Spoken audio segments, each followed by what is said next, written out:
안녕하십니까. 한반도 안보전략연구원 부원장 박성황입니다.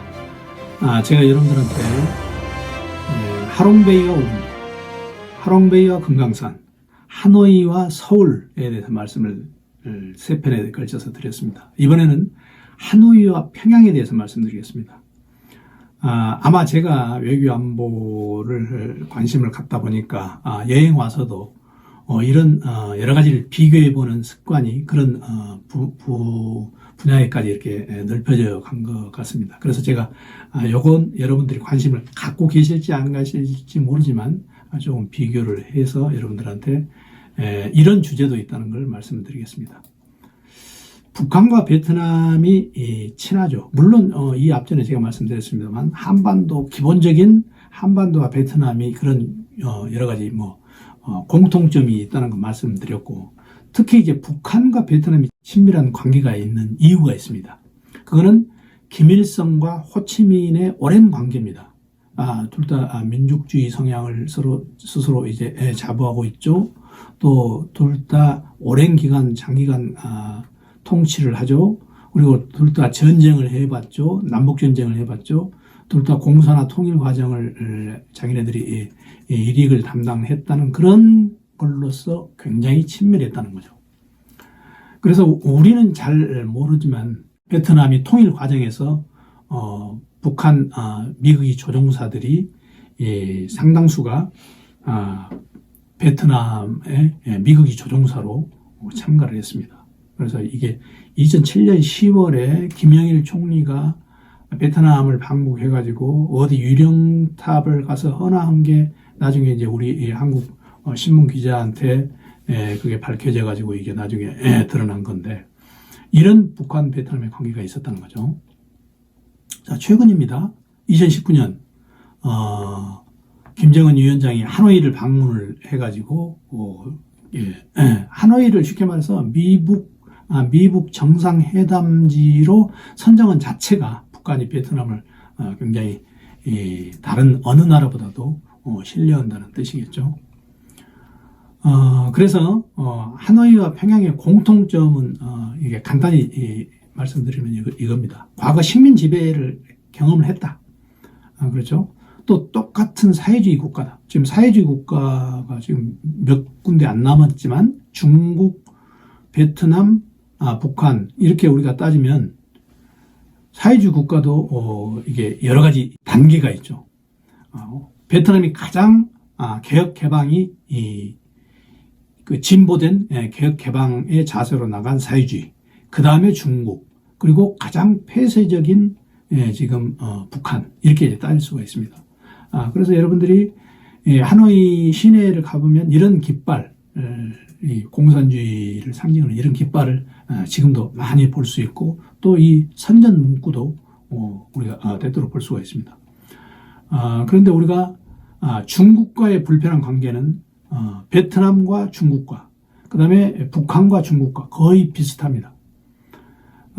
지금 하노이 시내를 보면은 과거에 북위 18도 이북은 거의 중국 문화권이었고, 이남은 인도 문화권, 참파 왕국, 힌두 문명 이런 문화권인 경우 구분하기도 하고, 대부분 하노이의 어떤 전설 이런 걸 보면은 중국을 격퇴하면서 어떤 이루어진 이런 전설로 우리가 볼 수 있습니다. 예를 들어서 유명한 하노이에 유명한 환기엠 호수가 있죠.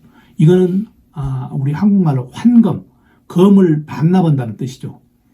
거북이가 나타나서 레레이 장군한테 어떤 검을 주면서 명나라를 격퇴해라. 그리고 격퇴하고 난 다음에 이 검을 반납해라. 그 환기엠 자체가 이 환검이란 뜻인데, 이런 거 보면은 베트남 사람들의 중국에 대한 어떤 입장을 알 수가 있죠. 또 하나, 하롱베이에 여러 가지 말뚝이 있는데, 그 하롱베이에다 말뚝을 박아가지고 원나라 해군을 쩐흥다오 장군이 이 썰물을 이용해서 격퇴를 했다. 이런 어떤 전설.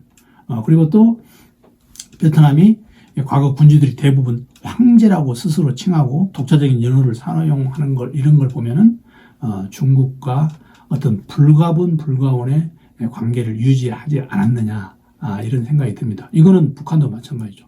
북한도 지금 중국과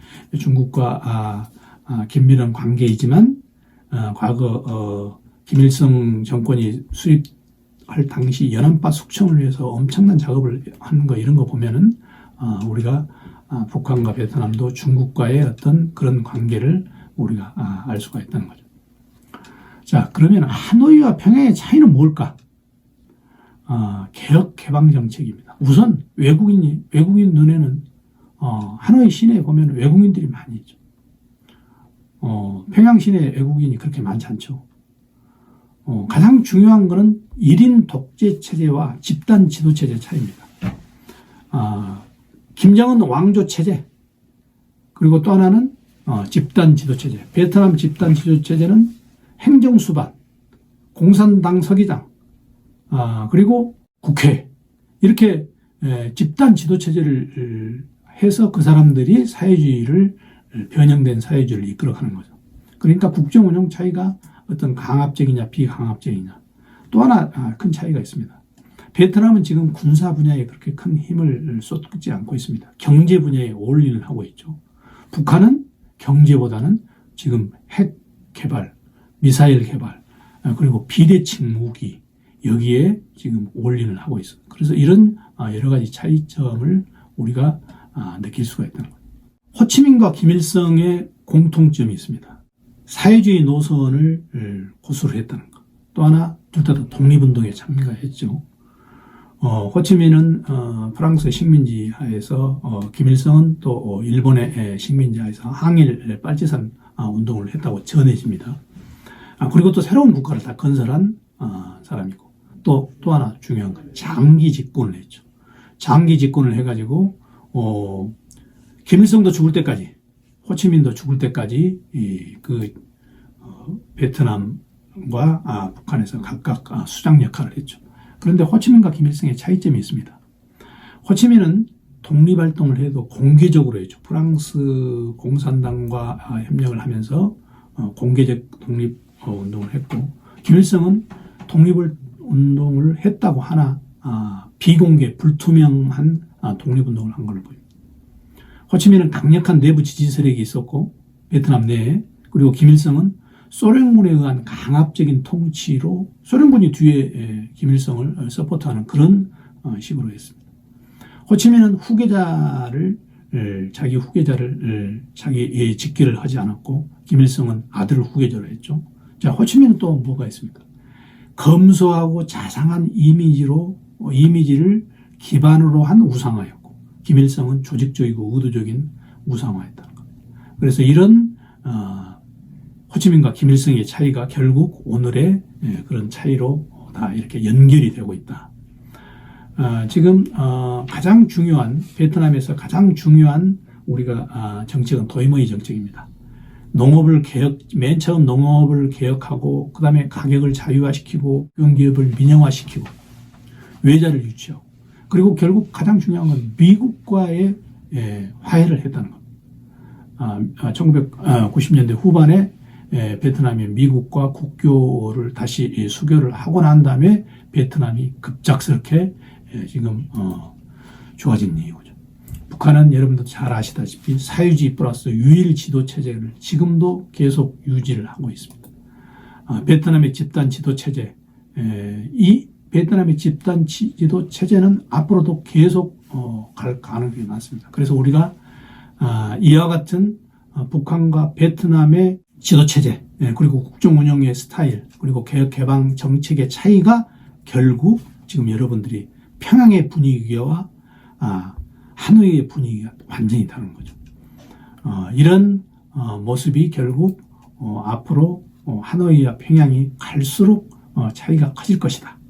그래서 이제 우리가 이제 바라는 것은 북한의 개혁 개방이 앞으로 베트남을 모범으로 하지 않으면 결국 북한은 고립되고 앞으로 더더욱더 이 국제사회에서 낙후될 거다. 이럴 가능성이 있다. 그래서 제가 하노이를 여행하면서 소회를 여러분들한테 말씀드렸습니다. 물론 여러분들은 저와 다른 의견도 가지실 분도 계시겠지만은 이런 면에서 우리가 앞으로 하노이와 평양을 조금 더 비교해보는 것도 가치가 있지 않을까 생각이 듭니다. 시청해 주셔서 감사합니다.